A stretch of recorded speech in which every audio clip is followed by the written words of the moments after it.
So I had another question that someone wanted to know, is coffee bad for your liver? Okay.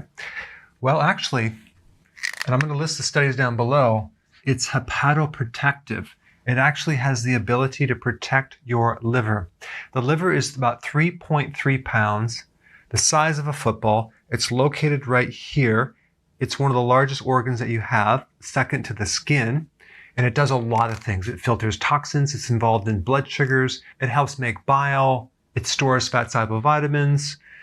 Its main job is to detoxify, though. But it has a total of about 500 functions. And coffee has the capacity to protect liver cells and even decrease liver enzymes. So what is in coffee that can benefit the liver?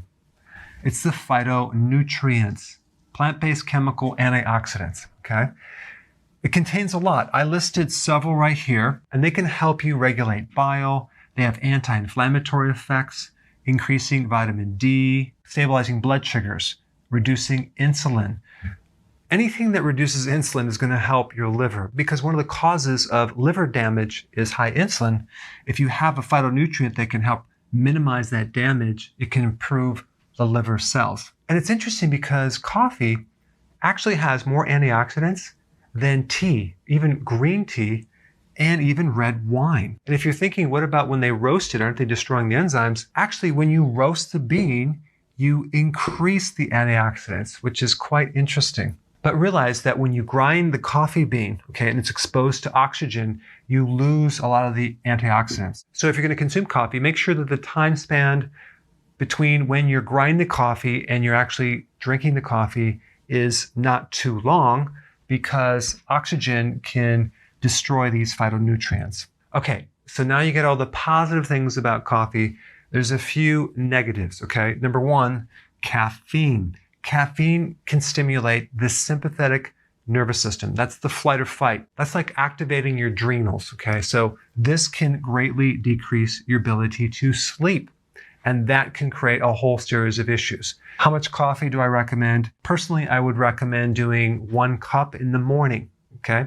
Not before bed. So if you drink it in the morning, obviously it will actually give your system and your liver a chance to break this down so you can actually sleep at night. But if you're drinking too much coffee, you can get an overstimulation of the sympathetic nervous system. I mean, if you ever see the long lines at Starbucks, there's people drinking coffee all day and all night. So if you have fatigue and you're tired all the time and you're drinking coffee to stay awake, you're kind of covering up an underlying problem that you should fix. And if you do have fatigue, I put a link down below of what causes that so you can fix that. But so many people are using coffee to stimulate and boost their energy, but they end up wearing out a part of the autonomic nervous system, and then they have issues down the road, okay? All right, chemicals. The coffee bean is the most heavily sprayed crop in the world. So there's so many chemicals that are sprayed on these coffee beans. So just do organic coffee. Problem solved. All right, last point is this. The more caffeine you consume, the more depletion of certain vitamins, specifically vitamin B1, calcium, and potassium. So if you're consuming too much coffee, you're going to have to put those vitamins back. All right. So that's the end of the video, and now I want you to comment below and tell me how many cups of coffee do you consume per day, and how large are those cups of coffee? So if you want more knowledge on how to create a healthy body, subscribe now and get daily notifications. Daily notifications, that sounds weird. Well, I'll just remind you on a daily basis. How about that? Hey, before you leave, I just wanted to give you a little quick history on some of the books that I wrote. This was one of the first books. It's called Dr. Berg Body Shapes. It was my attempt at writing about body types. What was very interesting about this book is I actually did all the images myself. Don't ask me why. They look actually not quite as professional as some of the images that I have in the new book. But anyway, this is my first attempt right here called Dr. Berg's Body Shape Diets. And then I wrote a book more extensive called The 7 Principles of Fat Burning. I don't even have a copy anymore, actually, because it's outdated. The next book, I put about 1,000 hours into this one right here called The New Body Type Guide. Major updates on the body types. I put a lot of energy into this.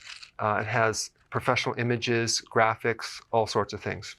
Now, the problem with this book is it doesn't really describe what this is really about. Body types are only a small portion of what's in this book. And that's why I changed the name to the Healthy Keto Plan, okay?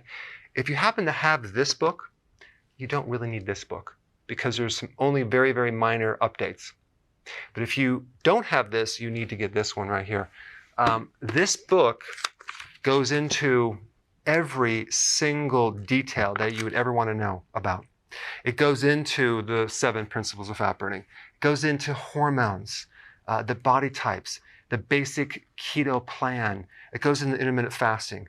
I talk about the 10 fat burning triggers and blockers and fat burning strategies with a lot of details in every single chapter.